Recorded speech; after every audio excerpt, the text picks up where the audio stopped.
Жидандык и Сергей Батоевы. Книга «История рода Бадмаевых. Основоположников тибетской медицины в России». Глава 1. История рода Бадмаевых. Первый тибетский врач Петр Александрович Бадмаев в России. Часть 11. Искренним желанием Петра Бадмаева повысить культурный уровень земляков стало издание в Чите первой частной газеты «Жизнь на восточной окраине». Что интересно, она печаталась на русском и бурят-монгольском языках. Контора газеты располагалась также в городе Чите. Таким образом, Петра Бадмаева можно считать инициатором информационной политики в Восточном Забайкалье. На титульном листе газеты значилось общедоступная, сельскохозяйственная, торгово-промышленная, литературная и политико-экономическая газета. Ее с полным основанием можно называть первой забайкальской газетой для коренного населения. Она выходила 5 раз в неделю на русском языке с полным переводом статей на бурятский. Издание имело отделы правительственные распоряжения, голос с восточной окраины, среди газет и журналов. В ней публиковались материалы о местной жизни, включая новости сельского хозяйства, животноводства, промышленности, торговли и так далее. Так, на 22 февраля 1896 года эту газету получили представители барон-хуацайского рода. Имеется соответствующий список. Голова Будда Бадмаев, выборный Тумын Санжитов, выборный Сымпил Дамдинов, старосты Дамдин Жапцидын Дамбаев, Ванчик Бадмаев, Дамдин Бадмаев, Бабу Доржидабаев, Цыбик Галданов, Доржи Тупчинов, Ирдани Должинов, Цидып Задбоев, Цидып Цыбиков, Самдын Батаров, Дамба Бадмаев, Цидин Доржигармаев, Лыгдын Бардуев, Гамба Саржиев, Тагмит Занданов, Дашираптын Намсараев и Сандын Бошудаев. Всего 21 человек, и среди них много родственников, в том числе 3 брата Бадмаевых. И здесь уже указано, что газету доставляли жителям из местностей Урдага, Зуткулей, Могойты, Хойтаги, Судунтуи, Чинданта, Дагоя, Саган-Нору, Булгадак, Дода-Иля, Чандалей и так далее.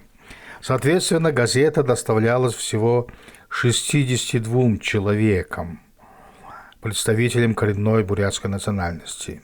Известно, что Петр Александрович Бадмаев в свое время уговорил семью брата Бадмаева Будды и увез 4 его сыновей – Асора, Цириндандока, Циринджапа и Жамьяна, а младший сын брата Базаржа Будаев, как хозяин, остался дома в Топтанае. Племянница Бадмаевых, заслуженный учитель школы Бурятской АССР Долгар Базаржаповна Базаржапова, вспоминала так: «Моя бабушка, мать моя умерла рано, и я воспитывался у бабушки, Ханда Тупчинова, рассказывала, что ее старшего сына Асора с 3 младшими братишками Жамсаран увез в Петербург. Тогда Асору шел 16-й год. Там их определили в гимназию, учрежденную известным врачом-тибетологом Бадмаевым. По свидетельству профессора Барадина, Петр Бадмаев стремился к просвещению бурят и монголов путем распространения среди них православия. С целью создания ядра бурятской православной интеллигенции он набрал в свою гимназию около 40 мальчиков из семей хоринских, агинских степняков. В их число попали Базар Барадин, племянник братья Бадмаевы. Гимназисты были в возрасте от 9 до 22 лет. Занятия велись уплотненно, без летних каникул. Но когда пришло время принимать православие, изучать закон Божий, большинство ребят отказались креститься и прекратили занятия. Пришлось отправлять мальчишек на родину. Вот это вот очень интересно.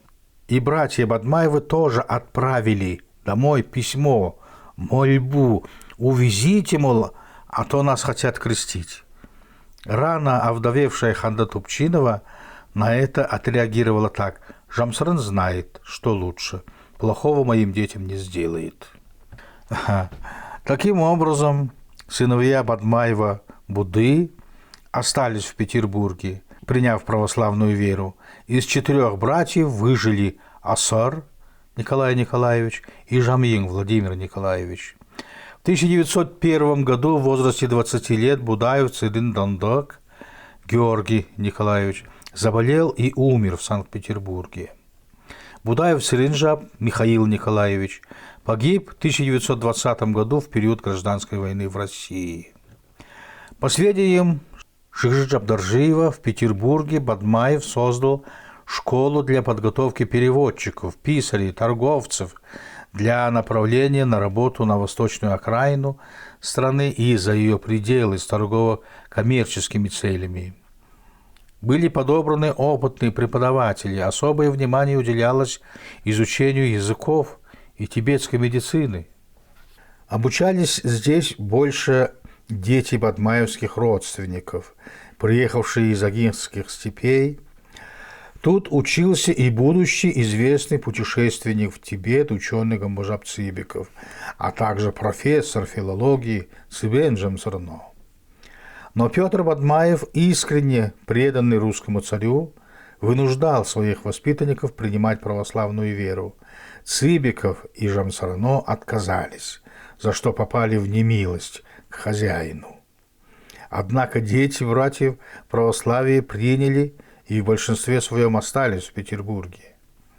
Из этой среды вышли крупные деятели тибетской медицины Николай Николаевич и Андрей Николаевич Бадмаевы.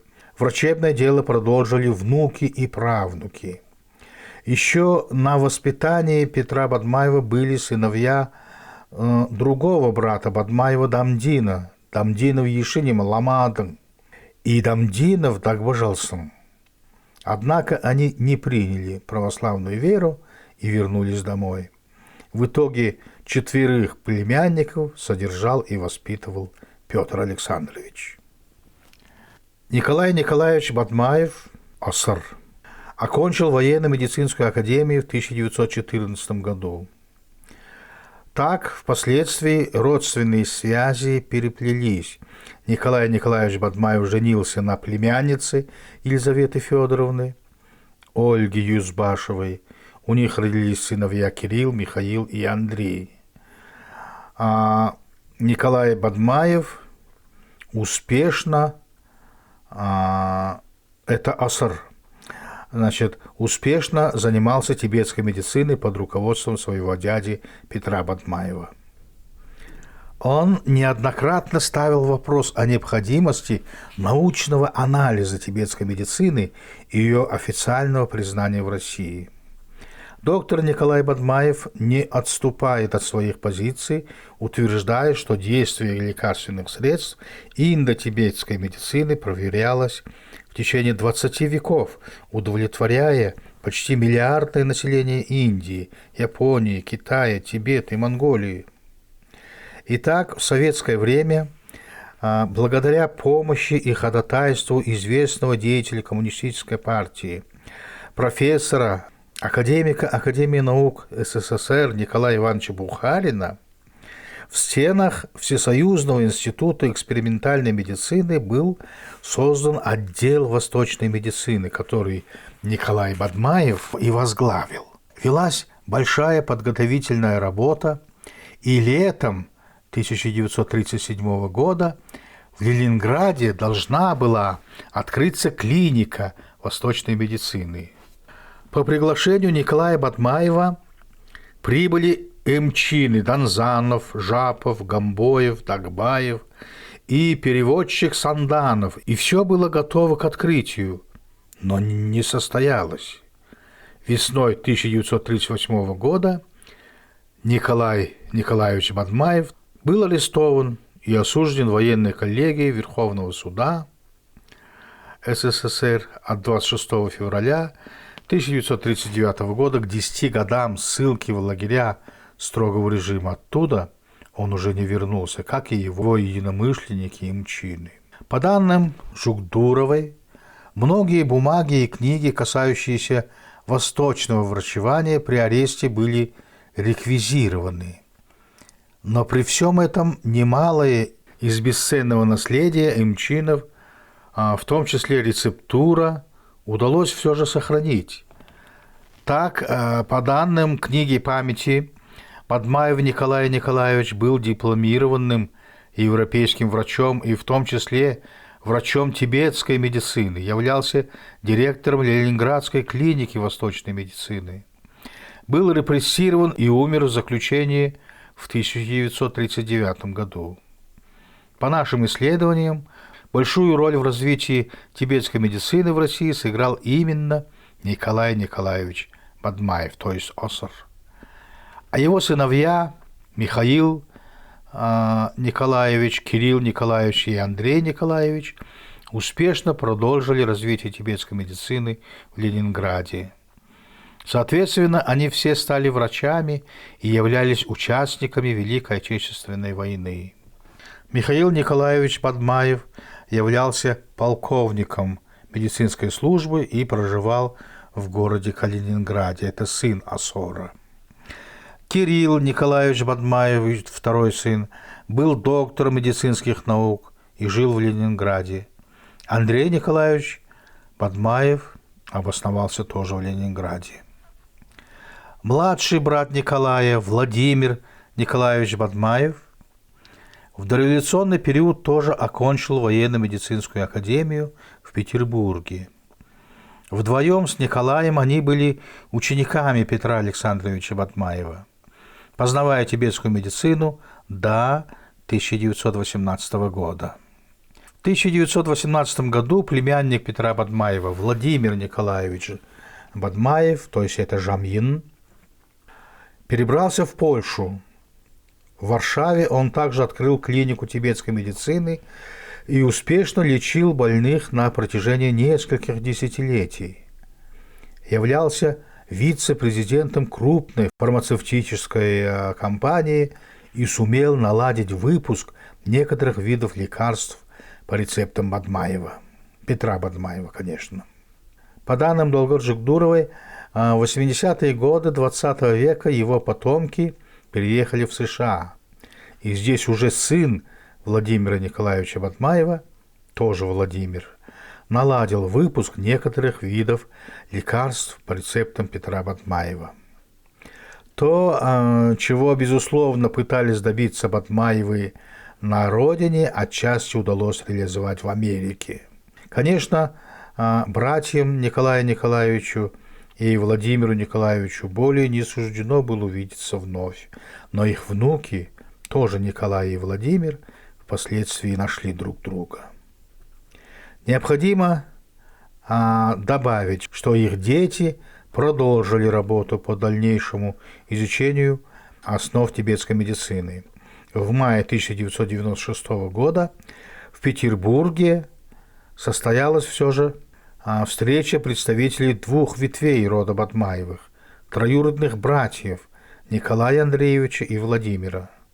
Известно, что многие Бадмаевы окончили медицинские институты и университеты, стали профессионалами своего дела. Теперь обратимся к статье ветерана войны и труда, доктора филологических наук Дашнима Галдановича Дамдинова о потомках Бадмаевых. Недавно, побывав в Элисте, интересовался материалами прессы и научной литературы, издаваемой в Калмыкии. Среди них обнаружил небольшую заметку о потомках Бадмаевых, живших в Польше. Она заинтересовала меня. Может быть, для бурята запоздалая новость. Но суть ее такова. И далее тут пишется о сути этой заметки.